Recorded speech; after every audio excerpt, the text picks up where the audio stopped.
Why is gratitude important for mental health? Often I think gratitude and practicing gratitude can be overlooked in relation to our mental health. So I'm going to go over a few key things why gratitude is crucial for mental health. My name is Chris Richardson. I'm a coach here at Life on Your Terms, and I make videos here so you can do exactly that. You can live a life on your terms.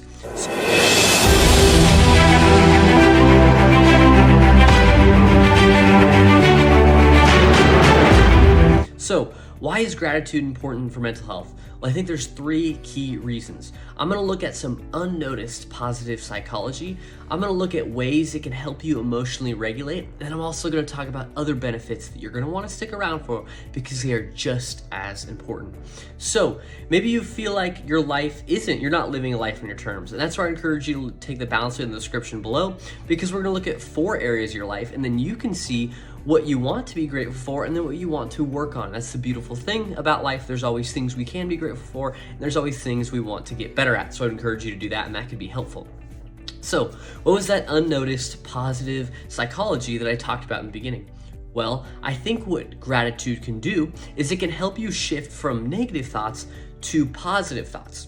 Now, with that, that's just gonna generally make you feel better. When you're focused on the negative, you're gonna feel worse. When you're focused on the positive, you're gonna feel better.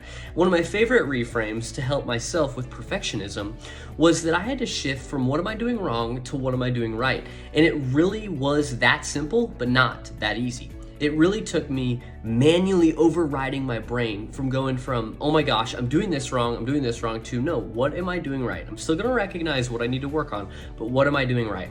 That really helped me, and that gratitude helped me be more positive and feel better and not be so hard on myself with the perfectionism stuff. Now, the second thing related to positive psychology is practicing gratitude is actually associated with increased happiness and increased satisfaction.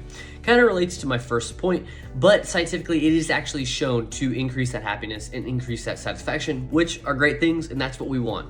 So the third thing related to positive psychology is it builds resilience. It builds resilience because by practicing gratitude, it's going to help you cope with stress, adversity, and challenges more effectively. Just like my perfectionism example, that helped me with adversity and stress, and it helped me move through that stuff. Just about any situation I think you're in, gratitude can help you move through those things. So it's important to practice because you're going to gain that resilience from it when you can be grateful for things. And again, guys, as I talk through these things, this is just my subjective experience. Hopefully it's helpful. You may not agree. That's okay, but I'm just sharing the stuff to help you guys. So what are the ways that it can help you emotionally regulate? Well, the first thing is that stress reduction. Just like I talked in the last point, gratitude can reduce stress levels and promotes relaxation and can calm breathing. I've noticed when I'm in a really stressed out state, like, oh my gosh, I have to get this done, or I don't have this thing and I want it. If I'm able to just think about what I'm grateful for in my life, just look around me and think about all the amazing opportunities and all the amazing things I have, it calms my breathing, it makes me feel a lot better, it reduces my stress, and it promotes me to just take a deep breath and be like, Chris, it's okay. And that really helps me emotionally regulate. Now, the second thing is the coping strategy. Just like I talked about in the last point, the coping strategy, using gratitude actually as a coping strategy can be very helpful. It can help you navigate difficult situations. I have 3 go-to coping strategies that work 10 out of 10 times. Those being gratitude, exercise, and volunteering to do something for someone that's less fortunate than me. Those 3 things work all the time. And the person doesn't even have to necessarily be less fortunate than you in that third point, but it makes that much of a difference. So a little story for you. I was 8 or 9 years old, and I was being ungrateful as hell. And my dad was like, you know what, you're gonna go to Target, you're gonna pick out a little action figure, and we're gonna take it down to the homeless shelter.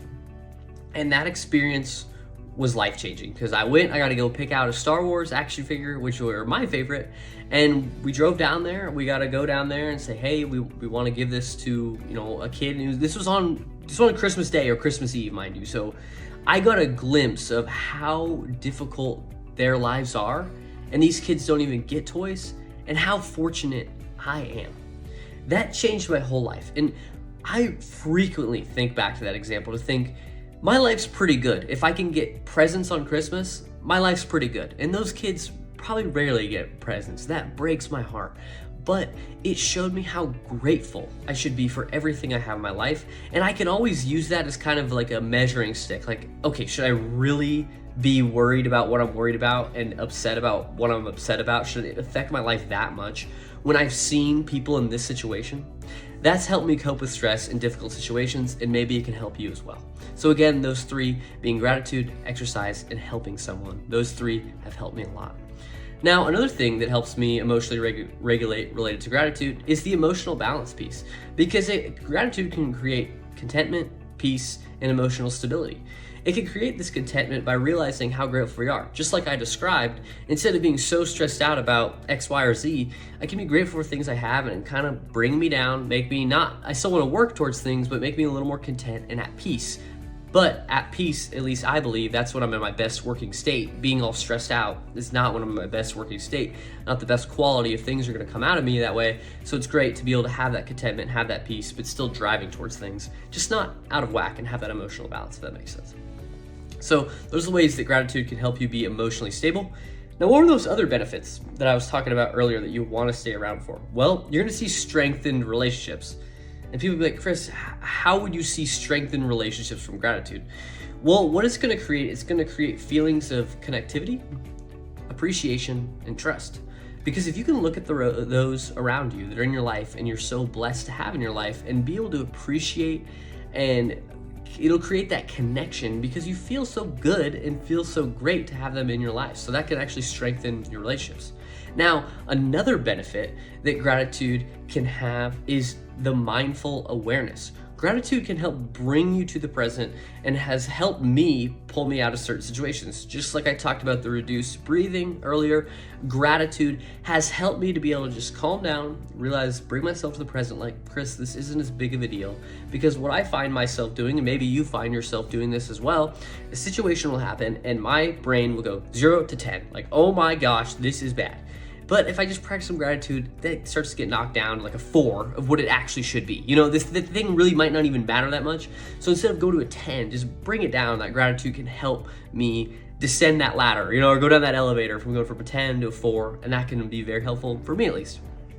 Now, another thing that gratitude will do is that perspective shift. And what it's going to do is it's going to reframe challenges as opportunities for growth and learning. I love what Alex Hormozy talks about is that if it's difficult, it wouldn't be valuable. So anything you do in your life, if it's worthwhile, it's gonna be difficult. And with that difficulty, you can either appreciate the difficulty or you can get upset about it. And getting upset about it does about nothing for you. You're just gonna dread the work more. If you appreciate it and be grateful for, I am taking on this opportunity and this is gonna be a journey for me, you will be more excited about it. And then also, difficulty equals value. So you know if you're going after a 10 out of 10 difficult thing, number one, there's gonna be a huge barrier of entry, so most people won't do it. And number two, you're gonna be like, if you have that grateful attitude, you're gonna be ready for that growth and that learning to achieve that. So that's how gratitude can impact your mental health. Hopefully that was helpful.